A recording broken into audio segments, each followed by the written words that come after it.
Hello friends, welcome back to my channel Shilipot. আজকে আমি তোমাদের সাথে শেয়ার করব ভীষণই মজাদার মুচমুচে একটা স্ন্যাক্স রেসিপি। সেটা হলো mushroom pakora. Chicken pakora, veg pakora তো আমরা সবসময় খেয়ে থাকি, কিন্তু এই মাশরুম পকোড়াও কিন্তু স্বাদে ভীষণই ভালো হয় খেতে।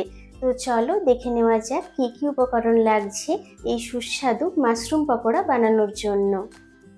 মাশরুম পকোড়া বানানোর জন্য এখানে আমি ব্যবহার করছি বটম মাশরুমগুলোকে 4 টুকরো করে কেটে নিয়েছি। তার আগে ভালো করে জলে ধুয়ে পরিষ্কার করে নিয়েছিলাম এগুলো। লাগছে ছোলার ডাল বাটা। এই পকোড়াটা বানানোর জন্য বেসনের পরিবর্তে ছোলার ডাল ব্যবহার করলে এর স্বাদ কিন্তু ভীষণ ভালো হয়, আর পকোড়াটা অনেকাংশে ক্রিস্পিও হয়। একটা বড় সাইজের পেঁয়াজ কুচি করে নিয়েছি, আর রয়েছে কাঁচা লঙ্কা কুচি। যে কোনো পকোড়া একটু ঝালঝাল হলেই খেতে বেশ ভালো হয়, তাই আমি এখানে অনেকটা কাঁচা লঙ্কা কুচি নিয়েছি। লাগছে পরিমাণ মতো লবণ, রসুন কুচি, কসুরি মেথি, হলুদ গুঁড়ো আর কাশ্মীরি রেড চিলি পাউডার। আর পকোড়াগুলো ভাজার জন্য রয়েছে সানফ্লাওয়ার অয়েল। প্রথমে মাশরুমের মধ্যে দিয়ে দেব 1 চামচ লবণ,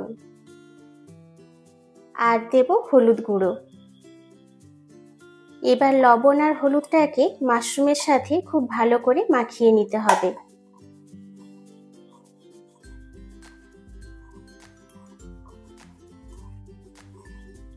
মাশরুমটাতে খুব ভালো করে লবণ আর হলুদটা মাখিয়ে নিয়েছি। এবার এটা 10 মিনিট রেস্টে রেখে দেব। 10 মিনিট হয়ে গেছে। এবার আমরা সবকিছু একসাথে খুব ভালো করে মিশিয়ে নেব। প্রথমে নিয়েছি ছোলার ডাল বাটা, এর সাথে দিয়ে দেব নুন হলুদ মাখানো মাশরুমটা কেন 10 মিনিট রেখেছিলাম তোমাদের দেখিয়ে দিই। দেখতে পাচ্ছ কতটা জল ছেড়ে দিয়েছে। এবার এই জলটা ভালো করে এভাবে চেপে চেপে মাশরুমগুলো ডালের মধ্যে দিয়ে দেব।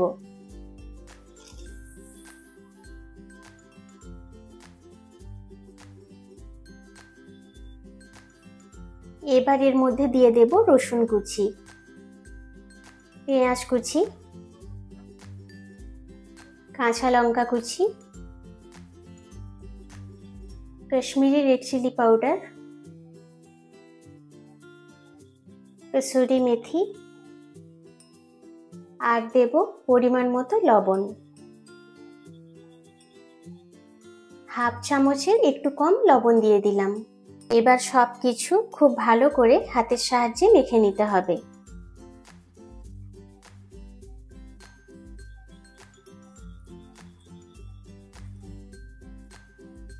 খুব ভালো করে সব কিছু একসাথে মিশিয়ে নিয়েছি। এবার এগুলো ফ্রাই করে নেব। পকোড়াগুলো ভাজার জন্য কড়াইতে বেশ অনেকটা পরিমাণ তেল দিয়ে নিয়েছি। তেলটাকে খুব ভালো করে গরম করে নেব। তেলটা খুব ভালো করে গরম হয়ে গেছে। এবার এভাবে চামচে চামচে করে পকোড়াগুলো দিয়ে দেব।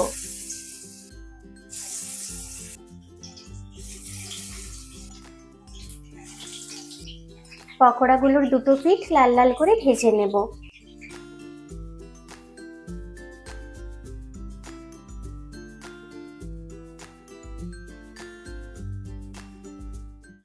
পকোড়াগুলোর দুটো পিঠ লাল লাল করে ভেজে নিয়েছি। এবার এগুলো তুলে রাখবো।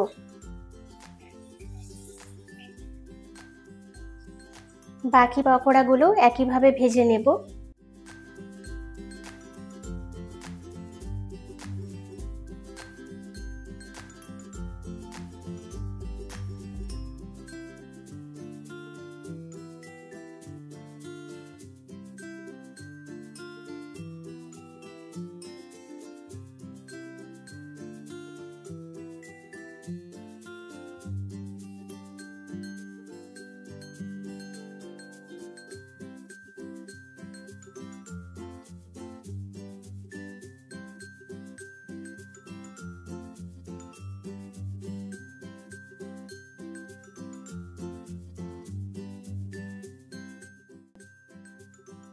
সব মাশরুম পকোড়াগুলো আমাদের সুন্দরভাবে ভাজা হয়ে গেছে।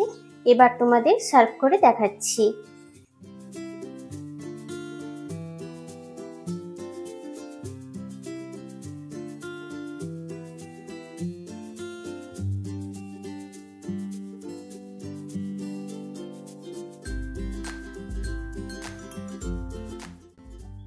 তৈরি হয়ে গেল আমাদের ভীষণই সুস্বাদু মাশরুম পকোড়া রেসিপি। তোমরা অবশ্যই এই রেসিপিটা বাড়িতে ট্রাই করো আর আমাকে কমেন্ট করে জানিও কেমন লাগলো। আজকের রেসিপিটা যদি তোমাদের ভালো লেগে থাকে তাহলে কিন্তু লাইক, শেয়ার আর কমেন্ট করতে একদম ভুলো না। চ্যানেলে নতুন হয়ে থাকলে চ্যানেলটাকে অবশ্যই সাবস্ক্রাইব করে দিও।